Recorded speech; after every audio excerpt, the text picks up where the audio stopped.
बड़ी खबर इस समय की आपको बता दें, दिल्ली हाईकोर्ट की अहम टिप्पणी, ये एक युद्ध है, ये एक लड़ाई नहीं है। दिल्ली हाईकोर्ट में इस समय कोरोना के मामलों को लेकर सुनवाई चल रही है। दिल्ली हाईकोर्ट ने पहले भी कड़ा रुख अपनाया है अरविंद केजरीवाल सरकार से। यहाँ तक दिल्ली हाईकोर्ट ने कहा था कि आपसे स्थिति नहीं संभल रही है तो हमें बताइए।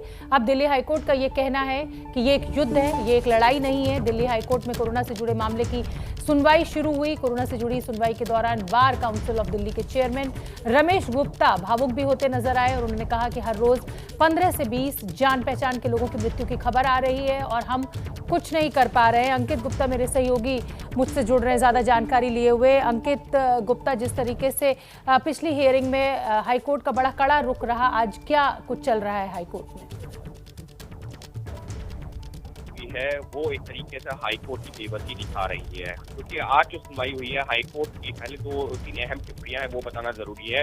एक टिप्पणी जिसका आपने जिक्र किया कि ये एक युद्ध है, लड़ाई नहीं है। ऐसा नहीं है कि छोटी मोटी लड़ाई है, बल्कि एक युद्ध है जिसके खिलाफ जो पूरे सबको एकजुट होना होगा। लेकिन उस सबके बाद में हाईकोर्ट की एक दूसरी जो टिप्पणी आई है कि डॉक्टर भी रो रहे हैं। हमारे लिए ये सबसे बड़ा चिंता का विषय है और ये सरकार की नाकामी है। यानी कि हाईकोर्ट ने सीधे से ये कहा है कि ये सरकार की बड़ी नाकामी है जिस तरीके के हालात हैं।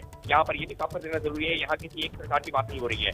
यहाँ पर as a state, as a राष्ट्र की बात हो रही है कि ये सरकार की नाकामी है। इसके साथ में जो और टिप्पणी जो कोर्ट की एक तरीके से हमें कह सकते हैं वो कोर्ट ने खुद को असहाय माना है, वो ये है, जस्टिस रेखा पल्ली ने टिप्पणी करते हुए कहा कि हमारे लिए भी बहुत मुश्किल वक्त है, हम खुद को असहाय महसूस कर रहे हैं।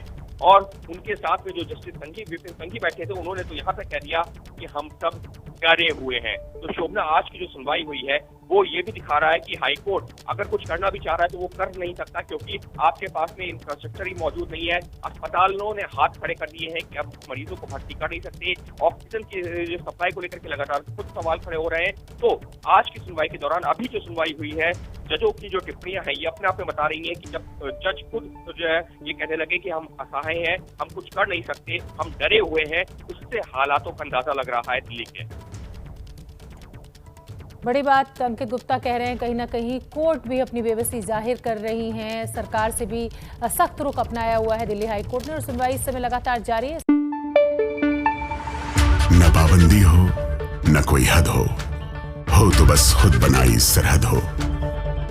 ये मुहिम है परतों में छिपे हर सच की तलाश की, सियासत पर रखी पैनी नजर और आंख की, खबरों की दुनिया में एक जिम्मेदार आवाज की, जुर्म और जुल्म के खिलाफ हर बेबस के लिए इंसाफ की। जब कोई हद नहीं इंसानियत के लिए जज्बात की, जब कोई हद नहीं खुशियों और ख्वाब की, तब कोई हद क्यों हो नए नजरिए और बदलाव की। तोड़ के हदों के ताले नए सपनों को पाले, बांधे सबको एक धागे, आपको रखे आगे। ABP news.